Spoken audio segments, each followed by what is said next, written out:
Let's just discuss different operating conditions of synchronous motor. Depending upon the level of excitation, the synchronous motor is capable of operating in one of the following operating conditions, like normal excite condition, critical over excitation, or the critical condition. In normal condition, what happens? The synchronous motor is said to have the normal excitation when its back EMF is equal to applied voltage. Second, under excitation, if the field excitation is such that it is less than the applied voltage, then it's called as a under excited condition. In both normal and under excited condition, the motor running at a lagging power factor.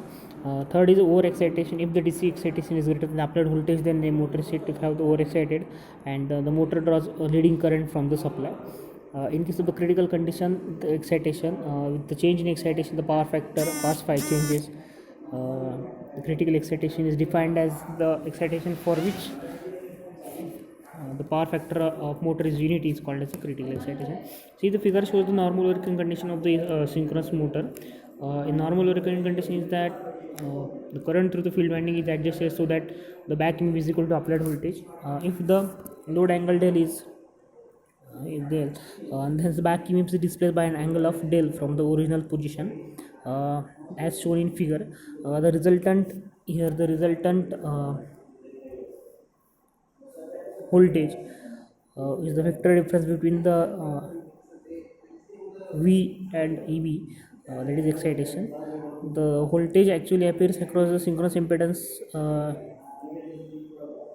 is equal to Z is equal to R plus JXS, where R is the stator resistance per phase and X is the synchronous reactance per phase. See, if you solve this, then they got the stator current of I is equal to V minus EB divided by ZS at an angle of theta. Due to inductive nature of ZS, the current I lags behind the resultant EMF by an angle of theta. This is the power factor angle nothing but the stator, and the voltage is current is called as a power angle. Is also called as power factor angle, which is given by the cos phi is equal to angle between the voltage and the current. Nature of the power factor, if the power factor is lagging, the armature current lags behind the voltage by angle of by V. The power factor is leading, then the current leads the voltage by angle of phi. And power factor is unity. The armature current and the voltage are in phase with each other, as shown in figure. See the next, the effect of excitation change. Change in excitation effect on the at a constant load. Okay. See, let's assume that the load on synchronous motor is remains constant, hence the del, that is load angle, will be constant. Now let us see the effect of change in magnitude of the excitation in the DC voltage applied to the field winding or the rotor winding. As the excitation changes, the value of back EMF is changes, that the back EMF is directly proportional to phi, but there is no effect of change in the excitation on the losses taking place in the motor. This means that the motor losses remain constant if the load is remain constant, so the input power also will be constant, which is the input power of synchronous motor is given by P is equal to 3 VI cos phi. Generally, the stator voltage per phase V is constant and is given by P in is equal to current component of cos phi will also remain constant. If the excitation is changed, keeping the load constant, then the current component I cos phi will always remain constant. The motor power factor cos phi will get automatically adjusted to the I cos phi, which also remain constant under the all operating conditions. Hence the angle phi, the phasor diagram will change as we change the excitation. The phasor diagram for the variable excitation at a constant load we have to study. Now we are going to draw the phasor diagram for the different various levels of excitation. First is before that, some important point to be remembered while drawing this kind of phasor diagram. First is the load is assumed to be constant, the value of I cos phi remains constant, and the motor automatically adjusts the power factor angle of alpha to keep the I cos phi remains constant. Here the figure shows the phasor diagram motor under the normal working condition is shown in the figure. Here the for normal excitation your back EMF is equal to applied voltage in the current I lags behind the voltage V by phi, hence the power factor is lagging. That means for the normal working condition your induction motor work at a lagging power. Here the phasor diagram for under excitation is shown in figure. Note that the back EMF is less than, for under excitation condition your back EMF is less than the applied voltage. Hence the value of del is not changed because the load is not constant, it's constant. The value of I cos phi is remains constant. So because del has not changed because of the load, it's constant, because we are discussing all these characteristics for the constant load. The value of resultant voltage increases due to under excitation, hence the magnitude of the current increases. The armature current lags behind voltage by a larger angle. Due to the increasing the angle, the power factor cos phi decreases when the motor is operated in the under excitation condition. Let's concluding point that the back EMF is less than the applied voltage. Second, due to the current I lags the applied voltage by angle of phi, hence the power factor is lagging. Concluding, under excitation condition the armature current increases and the power factor cos phi, so the power factor cos phi decreases in order to make I cos phi constant, because load is constant. Due to increasing the phi, the power factor becomes more lagging in nature. This is what for the phasor diagram for under excitation condition. Here the phasor diagram for over excitation condition is shown. For over excitation, the back EMF EB is higher than the applied voltage. Due to increase in the back EMF, the magnitude as well as phasor resultant phase ER will change. Hence the angle between ER and I cos I is that is phi, which remains constant. Hence the phase of the armature current will change with the that of the ER, that is resultant voltage. Hence the power factor angle phi between the voltage and current will also change. It will change the power factor, that is cos phi, but the I cos phi will should remain constant. So I will adjust instead itself to the new value to keep I cos phi constant. At this will force the I to lead the voltage as shown in figure. Conclusion, the power factor with the overexcited condition become leading in nature. The power factor decreases as the overexcitation increases, but it becomes more leading. Then let's last see the phasor diagram for the critical excitation condition. See the phasor diagram for the critical excitation. The angle theta is equal to 0, so that the armature current and the voltage are in phase with the as shown in figure. We know that the I cos phi is constant, so since the cos phi is equal to 1, is the maximum value of the cos phi, and the magnitude of the armature current will be minimum for the critical excitation. So this is what about the excitation the characteristics of synchronous motor with the excitation change is mentioned here. Okay, let's discuss summarize the condition of the all excitation and how the power factor is going to change with respect to this. Here you got the summary of variable excitation operating condition of the synchronous motor. That first is for normal excitation, the back EMF is equal to applied voltage, so that your motor will run at a lagging power factor. Second, for under excitation, the back EMF is less than the applied voltage, motor will run at the lagging power factor. That means for normal and under excitation condition, your motor run at the lagging power factor. Third is over excitation, the back EMF is greater than the applied voltage, so a motor will run at the leading power factor. And critical condition, for critical condition the back EMF is equal to applied voltage. With change in cos phi or power factor, you can change this. This critical excitation also defined as excitation for which the power factor of the synchronous motor is unity. Okay, so this is what about the operation of synchronous motor with respect to the excitation. Later we will discuss about a V curve and inverse V curve. We have seen excitation of change in excitation, the effect of change in excitation at constant load over the synchronous motor.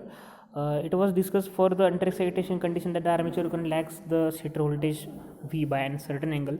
Its magnitude and the power factor angle depends on the magnitude of the under excitation. For over excitation, the armature current leads the voltage by, and its magnitude depends on the level of over excitation. For critical excitation, the armature current I is in phase with the voltage and the power factor is equal to 1, and the armature current has the minimum value of for the critical excitation. Okay, let's see how it gets derived. Most important is that due to the constant load, the cosine component of the armature current I cos phi is always remains constant.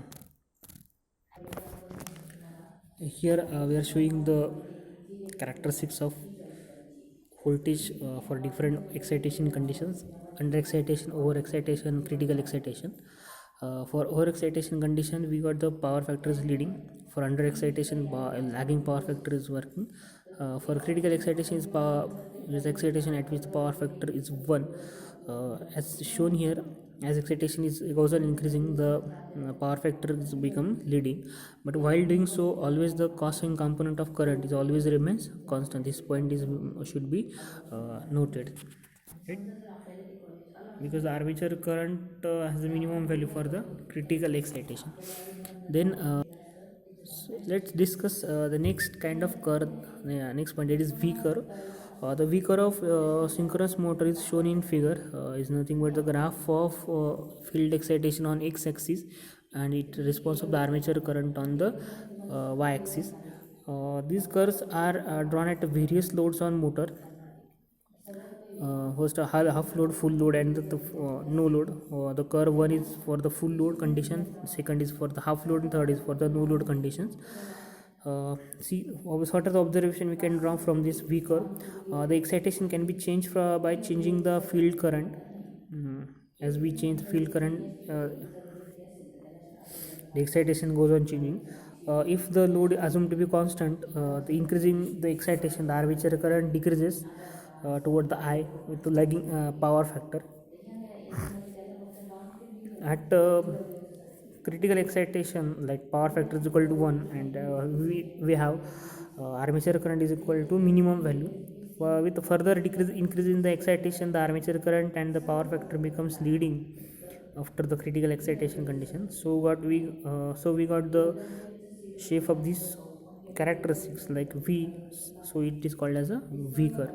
With increasing the load, the V curve gets shifted towards the up as shown in figure. For the no load, the characteristics is more deeper or closer to the field current axis or x-axis. For half load, it is somewhat higher, and for the no full load, it is up very top. That means we can conclude that increasing the load, the V curve gets shifted towards the upward side.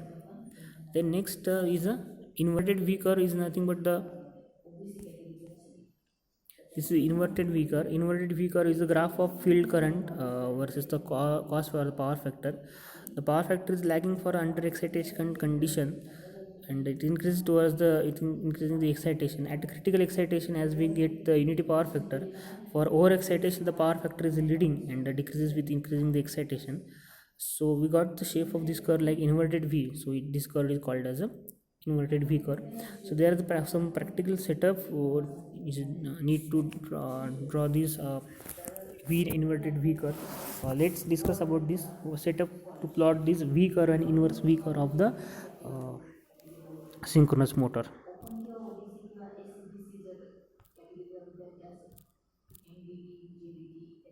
So here the practical setup to plot V curve and inverse V curve is shown here. Synchronous motor is there and two ammeters are connected acrossly. One voltmeter is there and ammeter is to measure the current, and for the field excitation is provided by the DC. We are also measuring the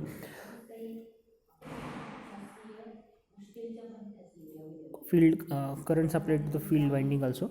Let's discuss how to plot the V curve from this practical setup.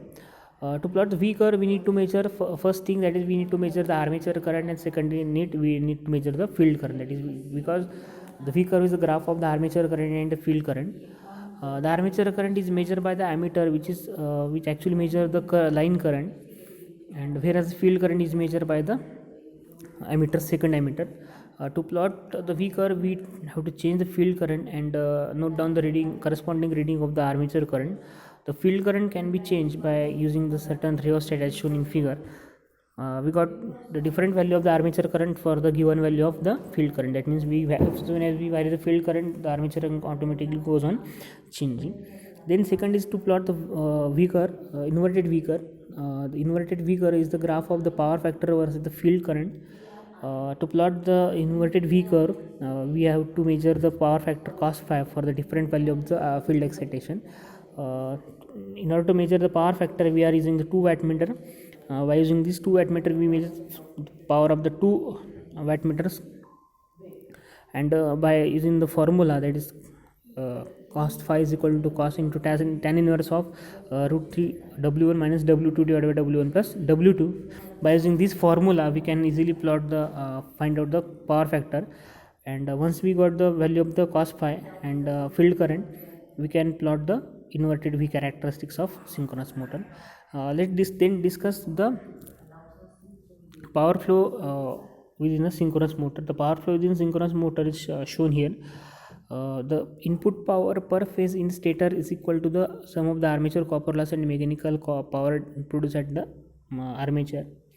The mechanical power in the armature is equal to sum of iron loss and the excitation and the friction losses and the output power. See,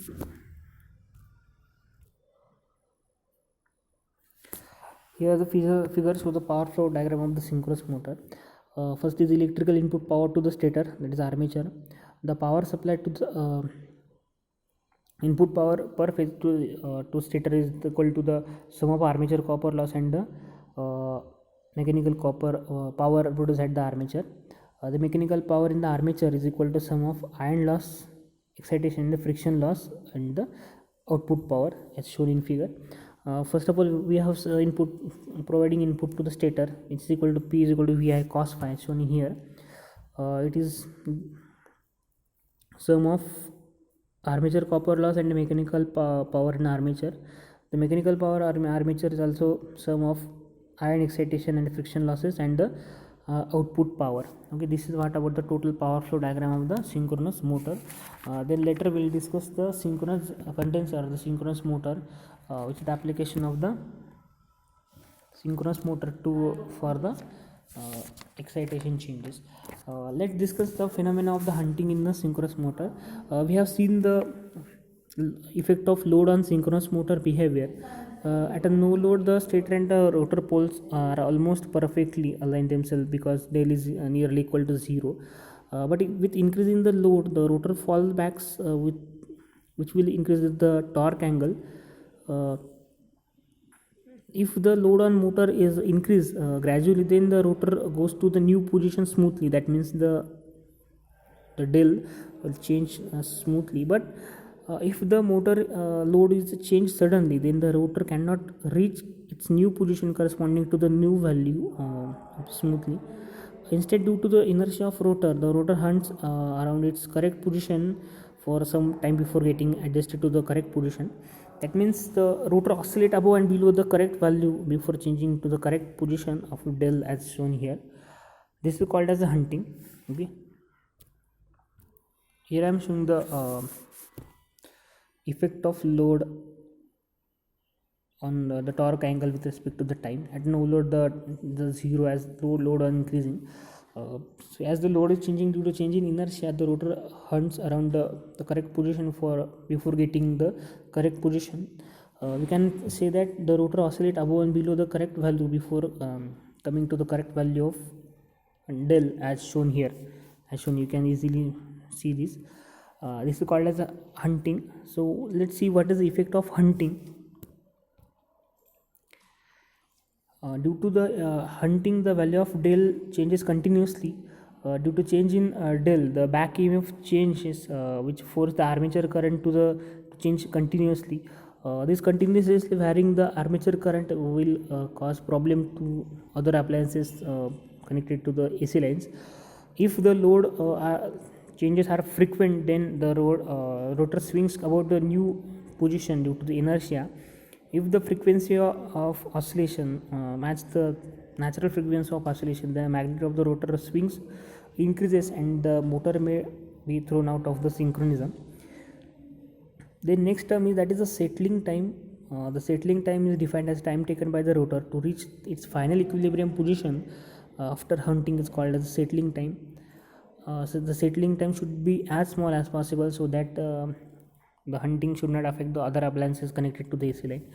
Then as we know the hunting is adverse effect, then how can reduce this hunting effect on the motor? We know that the damper winding is used to make synchronous motor self-starting. The damper winding is ineffective when the rotor is rotating smoothly without any oscillation, because the net relative velocity between the damper winding field and the stator field is zero, so damper winding is become ineffective. But when the rotor oscillate or a hunting start, the relative motion between RMF and the rotor becomes non-zero. Hence the EMF proportional to relative motion get induced in the damper winding. This induces EMF in such a direction that it will try to oppose the cause behind its production. Hence the cause is relative motion due to hunting, and the hunting reduces the quick due to the use of damper winding. In other words, we can say that the cycling time can be reduced by using the damper winding. So this is the another use of damper winding for the to reduce the hunting. Okay, so as we can use this damper winding to reduce hunting also, and to start our induction motor also, right, synchronous motor, sorry. Then last point of this chapter, let's discuss about the application, advantage, disadvantage of the synchronous motor. See applications, as we know that the synchronous motor run at a constant speed, so what following are the applications like fan blowers, centrifugal pumps, grinders, textile mills, then rolling mills, cement mills, like some certain machine tools. This synchronous motor also used as power correcting devices in a power system called as synchronous condenser. It's a more major applications. Then next advantage is the speed of synchronous motor is constant, so it has very good speed regulation. And the power factor of this motor can be changed by changing its excitation. Then see what are the disadvantages. If not self-starting, we need to frequent maintenance. An external DC source is used for providing excitation. Additional damper winding also necessary for use. Hunting takes place if the load is changed suddenly. So all these are the disadvantages for this motor, but its advantages are very high. Apart from this motor is mostly used for the power factor correction in the power system. So thank you very much. So these are the all applications. Later we'll see some numericals based on this synchronous motor. Okay.